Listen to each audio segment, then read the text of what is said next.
Today we're diving into a really fascinating idea. What if having just a few friends isn't a social problem? What if, for a person of faith, it's actually a sign that you've been set apart for something profound? If that question hits home for you, you are definitely not alone. And our source material today suggests that maybe we should stop calling it loneliness and start seeing it for what it could be, the very training ground where the deepest, most resilient faith is built. And this is the term for it: sacred solitude. I just love that reframe. It's not about being left out, it's about being called out. It's an appointment with God. So let's explore the 5 key traits that often come with this unique experience. All right, first up is this idea of a profound spiritual depth. You see, this journey into sacred solitude, it often kicks off with a connection to God that other people, well, they just don't quite get it. So here's the crucial thing to understand. Their quietness, it isn't emptiness, not at all. While others might be filling every spare moment with noise and social gatherings, these individuals have learned how to fill their silence with something far more substantial: the actual presence of God. And when you break it down, you start to see what this really looks like. Prayer stops being just a list of I wants and becomes this deep, powerful intercession for others. Reading the Bible isn't just about getting information. It's like having a real back-and-forth conversation.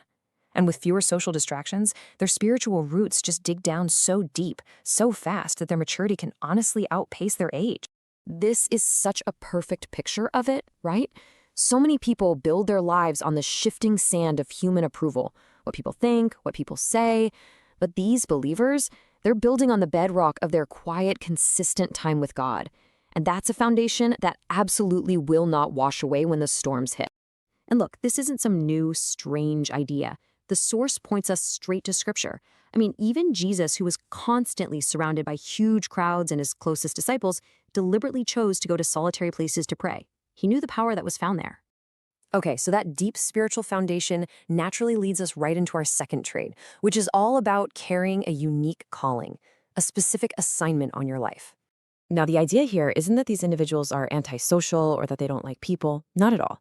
It's that the assignment God has given them requires a level of focus, of sacrifice, that a big, bustling social life just can't support. Just think about what this looks like in the real world. Maybe their assignment is intense intercession, which means they're spending Friday night in prayer instead of at a party. Maybe it's a creative calling, writing, arts, music, that just has to be done alone. Or maybe, and this is a tough one, they've been called to do something that brings a lot of criticism and misunderstanding, not a cheerleading squad. Yeah, those paths can be pretty lonely. And this verse from Galatians just gets right to the heart of it. A unique calling often forces a choice, doesn't it?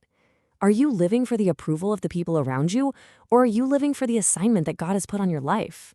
Because you really can't always have both. Now for our third trait, and wow, this one might be the most isolating of them all. It's this ability to see and discern things in the spiritual realm that other people just walk right past. According to the source, this isn't just a spiritual gift. It can be profoundly lonely. When you can perceive spiritual realities that everyone else seems oblivious to, it creates this chasm that's just really hard to bridge in a casual, surface-level conversation. So what does this even feel like? It's like walking into a room and sensing a spiritual heaviness that no one else seems to notice. It's hearing someone speak and perceiving the real motive behind their words. It's knowing, just deep in your spirit, that a popular teaching is coming from human ambition, not from God. I mean, how do you even begin to explain that to someone without sounding crazy or judgmental? It's tough. And this verse, man, it just nails the problem, doesn't it? It explains that disconnect perfectly. There is a fundamental gap in understanding between those who are tuned into the spiritual and those who are living mostly in the natural. This gift of discernment, by its very nature, sets them apart. Okay, so moving on to our fourth trait. And this one's important because it explains why, for so many people, a small circle wasn't their first choice. It was a hard lesson they had to learn over time. And the source material is really clear about this. Their caution isn't them being standoffish or unfriendly. It's wisdom. It's a protective shield that was forged in the painful fire of betrayal, often in the very places they thought should have been the safest. You can just see the progression here, can't you? They started out open, trusting freely. They believed the best in people, in their friends, in their church, and then that trust was shattered. And as a result, they learned a hard lesson. They learned to be incredibly guarded and selective about who they let into that sacred inner circle.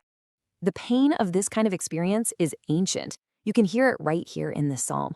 But here's the key takeaway from our source.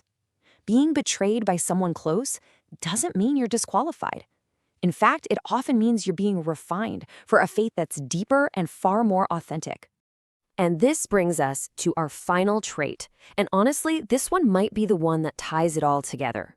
It's about a fundamental choice, a fork in the road that they face again and again, and that choice ultimately determines the size of their circle.